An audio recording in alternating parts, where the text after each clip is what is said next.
Hello guys, good afternoon.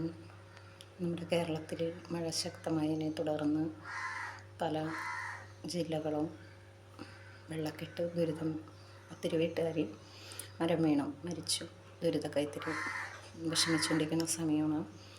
അപ്പം നമുക്ക് അവർക്ക് സാമ്പത്തിക സഹായം ചെയ്യാൻ പറ്റുന്നവർക്ക് അത് ചെയ്യാം. അല്ല, നമുക്കവിടെ പോകാനോ സാമ്പത്തിക സഹായം ചെയ്യാനോ പറ്റാത്തവരാണ് നമ്മളെങ്കിൽ ഒരു നിമിഷം അവർക്ക് വേണ്ടി പ്രാർത്ഥിക്കാനുള്ള നല്ല മനസ്സെങ്കിലും നമ്മൾ കാണിക്കണം. നമ്മൾ ജോലി സ്ഥലത്തോ വീട്ടിലോ അല്ലെങ്കിൽ വീട്ടിൽ ജോലി ചെയ്യുമ്പോഴോ അല്ലെങ്കിൽ നമ്മൾ ജോലി സ്ഥലത്ത് ഇരിക്കുമ്പോൾ മനസ്സുകൊണ്ടെങ്കിലും ദൈവമേ അവർക്ക് അതിനെ മറികടക്കാനുള്ളൊരു മാനസിക ധൈര്യവും സിറ്റുവേഷൻസും കിട്ടണമെന്ന് പ്രാർത്ഥിക്കണം. കാരണം ആരൊക്കെ സഹായിക്കാൻ ചെന്നാലും നമുക്ക് നഷ്ടപ്പെട്ടത് ഒരിക്കലും തിരിച്ചു കിട്ടില്ല. അത് നമ്മളുടെ വീട്ടിലെ വ്യക്തികളായാലും അല്ലെങ്കിൽ നമ്മൾ കഷ്ടപ്പെട്ടുണ്ടാക്കിയ വീട്ടു സാധനങ്ങളാണെങ്കിലും ഒരിക്കലും നഷ്ടപ്പെട്ടാൽ പിന്നെ അത് തിരിച്ചിട്ടാൻ പാടാണ്. സാമ്പത്തികമായിട്ട് പിന്നോക്കം നിൽക്കുന്നവരാണ് ഏറ്റവും കൂടുതൽ ഇത് ബാധിക്കുന്നത്. ഇപ്പം അത്യാവശ്യം പണക്കാരാണെങ്കിൽ ഇപ്പോൾ വെള്ളമൊക്കെ കയറിയ എന്തെങ്കിലും സാധനങ്ങൾ, ഇലക്ട്രിക് സാധനങ്ങളൊക്കെ ചീത്തയായി കഴിഞ്ഞാൽ ഈ മഴയും കെടുതിയൊക്കെ കഴിയുമ്പോഴത്തേനും അവർക്ക് വീണ്ടും പൈസ ഉള്ളതുകൊണ്ട് പുതിയത് മേടിക്കാൻ പറ്റും. പക്ഷെ സാധാരണക്കാരൻ്റെ ജീവിതത്തിൽ ചിലപ്പോൾ വീട്ടു ജോലിക്ക് പോകുന്ന അമ്മച്ചിമാരൊക്കെ ഉണ്ടാവും.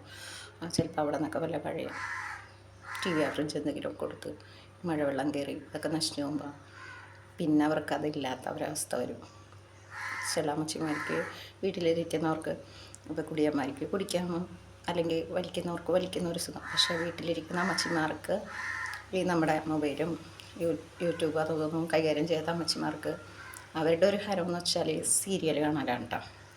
അപ്പം അങ്ങനെയൊക്കെയുള്ള അമ്മച്ചിമാർ വെള്ളമൊക്കെ കയറി മഴക്കെടുതിയിട്ടൊക്കെ ഒരു ടി വി ചീത്തയിൽ പോയാലും മതി, ഒരു വെട്ടി ചീത്തയിൽ പോയാലും മതി, പിന്നെ അവർ മാനസികമായിട്ട് ഭയങ്കര ഡല്ലായി പോകും. അപ്പം നമുക്ക് അവർക്ക് വേണ്ടി നേരിട്ടൊന്നും ചെയ്യാൻ പറ്റിയില്ലല്ലോ. അങ്ങനെ പ്രകൃതി ദുരിതം അനുഭവിക്കുന്നവർക്കും മഴക്കെടുതിയിൽ നാശനഷ്ടം സംഭവിക്കുന്നവർക്ക് വേണ്ടി പ്രാർത്ഥിക്കാൻ പറ്റും. കാരണം രണ്ടുപേര് ചേർന്ന് പ്രാർത്ഥിച്ചാൽ ദൈവം കേൾക്കുമെന്നാണ് നമ്മൾ വചനം പഠിപ്പിക്കുന്നത്.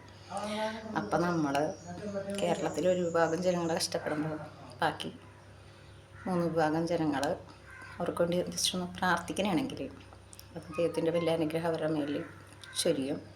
ഒരിക്കൽ അതിൽ നിന്നൊക്കെ രക്ഷപ്പെടാനുള്ള മാനസിക ധൈര്യം കിട്ടും. അപ്പം നിങ്ങളെല്ലാവരും ഒന്ന് പ്രാർത്ഥിക്കണം. കാരണം നമ്മൾ ടി വിയിലും ന്യൂസ് ചാനലിലൊക്കെ കേൾക്കുന്നുണ്ട് അവിടെ മരം വീണ അത് പറ്റി ഇത് പറ്റി എന്നൊക്കെ. നമ്മളതിങ്ങനെ സ്ക്രോൾ ചെയ്ത് തട്ടി കുറച്ച് ജസ്റ്റ് കേൾക്കും അല്ലെങ്കിൽ മുഴുവൻ കേൾക്കും പോകും. പക്ഷെ നമുക്കല്ലല്ല സംഭവിച്ചതെന്ന് ഓർത്ത് നമ്മൾ അതിന് മൈൻഡ് ചെയ്യില്ല. കുറച്ച് കഴിയുമ്പോൾ നമ്മുടെ മെമ്മറി മാറും. അപ്പം നമ്മൾ ഈ വീഡിയോ കാണുന്ന നിങ്ങളെല്ലാവരും ഒരു നിമിഷം അങ്ങനെയുള്ള എല്ലാവർക്കും വേണ്ടി പ്രാർത്ഥിക്കണം. Okay, thank you.